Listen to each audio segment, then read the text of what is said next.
Assalamualaikum warahmatullahi wabarakatuh. Bagaimana kabar anak-anak ibu yang soleh dan soleha? Semoga kalian hari ini dalam keadaan sehat walafiat.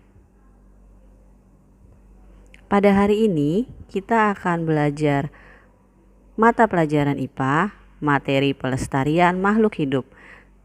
Sebelum kita masuk ke materi hari ini, marilah kita membaca basmalah. Bismillahirrohmanirrohim.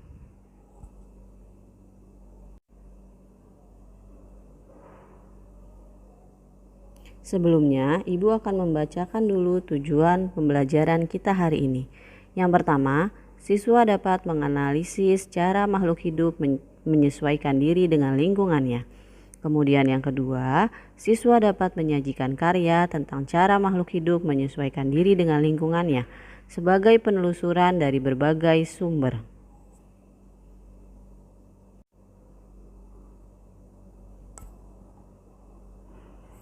Yang pertama kita pelajari adalah tentang pelestarian tumbuhan.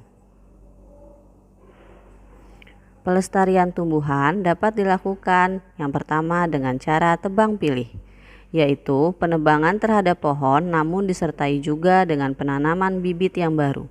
Tidak semua pohon ditebang untuk digunakan sehingga ekosistem hutan tidak akan rusak.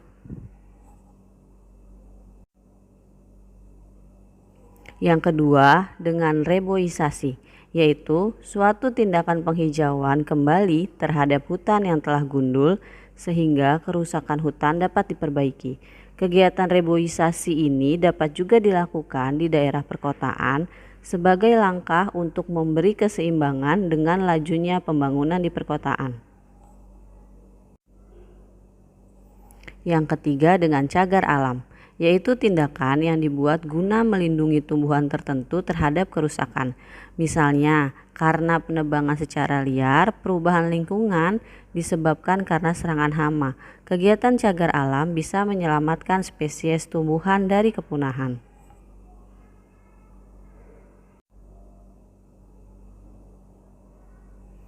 Berikut ada beberapa manfaat tumbuhan.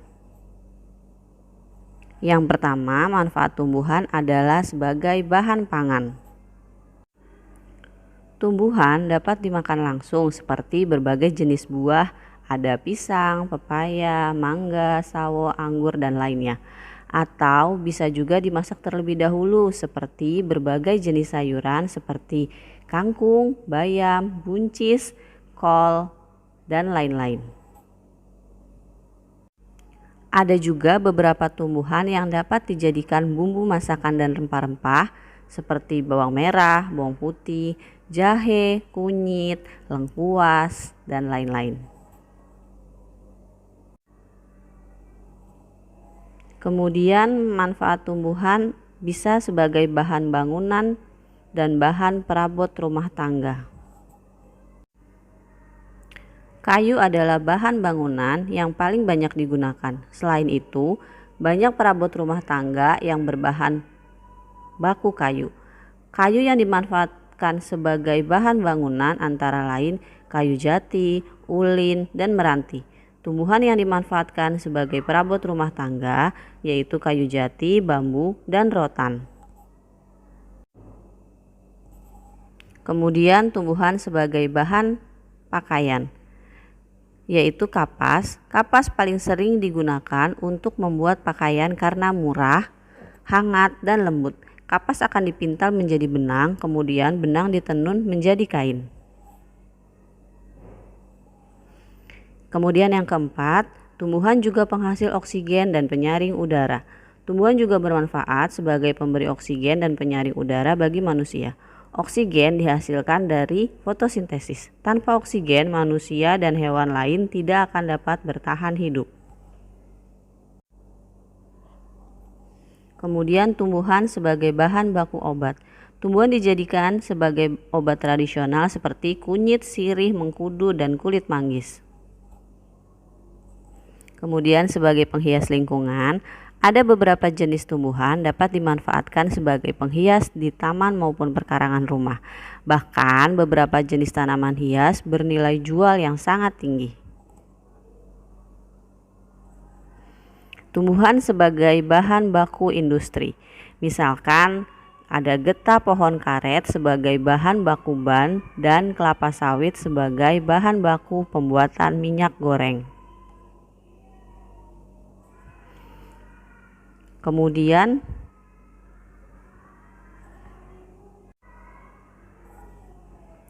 ada sebagai media seni, tumbuhan juga dapat dimanfaatkan sebagai media seni bernilai tinggi. Misalkan kayu yang dapat diukir menjadi patung yang indah.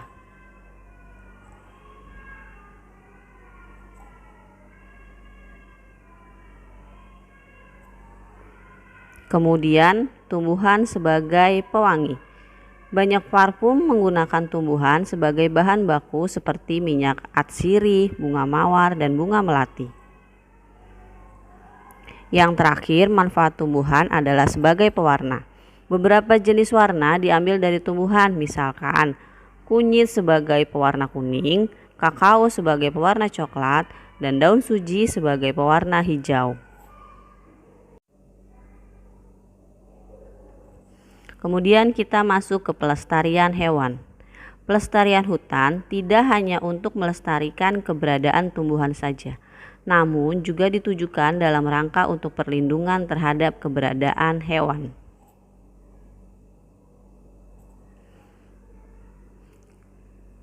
Untuk menjaga pelestarian hewan dapat dilakukan dengan cagar alam dan suaka marga satwa.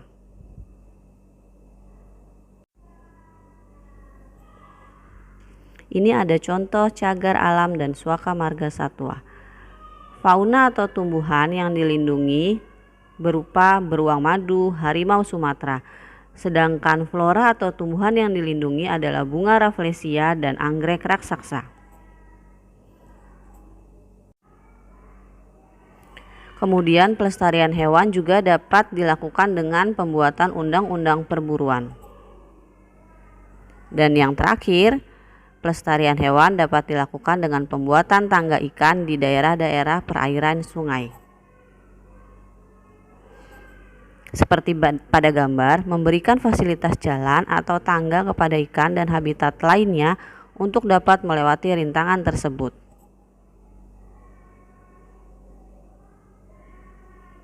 Kemudian kita masuk ke manfaat pelestarian hewan.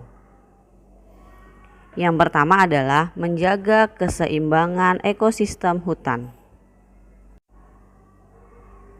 Kedua, mencegah supaya tidak terjadi kepunahan pada berbagai spesies hewan maupun tumbuhan. Ketiga, menjaga sumber keanekaragaman hayati sebagai sumber kekayaan negara. Terakhir, tempat untuk pengembangan penelitian dan ilmu pengetahuan. Kemudian ada beberapa manfaat hewan. Yang pertama adalah sebagai bahan makanan. Coba kalian perhatikan lauk makananmu di setiap harinya. Adakah lauk tersebut berasal dari hewan? Ya. Banyak produk hewan yang dimanfaatkan manusia sebagai makanan. Misalkan ada daging, susu, dan telur. Hewan yang biasanya dimanfaatkan sebagai sumber pangan manusia adalah sapi, ayam, ikan, bebek, dan kambing. Kemudian manfaat hewan yang berikutnya adalah sebagai bahan pakaian. Beberapa jenis hewan dimanfaatkan manusia sebagai bahan pakaian. Contohnya ada bulu domba, bisa menjadi bahan pembuatan kain wol. Kepompong ulat sutra nantinya akan menjadi bahan pembuatan kain sutra, dan kulit sapi nantinya juga akan menjadi bahan pembuatan tas, jaket, atau sepatu. Kemudian ada manfaat hewan sebagai alat transportasi. Hewan yang biasa dijadikan alat transportasi adalah kuda, kerbau, dan unta. Kemudian ada bahan perhiasan dan kerajinan. Beberapa jenis hewan juga dimanfaatkan manusia untuk dibuat perhiasan dan kerajinan. Misalnya, mutiara yang dihasilkan kerang mutiara dimanfaatkan untuk perhiasan. Yang kelima, dari manfaat hewan adalah penghasil pupuk. Kotoran hewan dapat dimanfaatkan sebagai pupuk tanaman. Pupuk yang sering disebut sebagai pupuk kandang ini memiliki keunggulan antara lain lebih ramah lingkungan. Dan yang terakhir, sebagai bahan obat. Ada beberapa jenis hewan yang dimanfaatkan manusia untuk obat-obatan. Misalnya, madu yang dihasilkan dari lebah.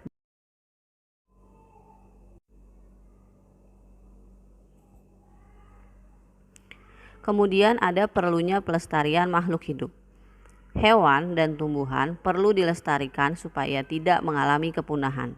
Cara yang dapat kita lakukan sebagai pelajar supaya tetap lestari adalah salah satunya sejak dini belajar melalui materi di sekolah atau bisa langsung mengunjungi tempat-tempat yang berhubungan dengan pelestarian flora atau fauna tersebut. Tujuan mengunjungi tempat tersebut adalah untuk memperkenalkan terhadap keanekaragaman hayati dan untuk meningkatkan kesadaran pelestarian lingkungan kepada para pelajar.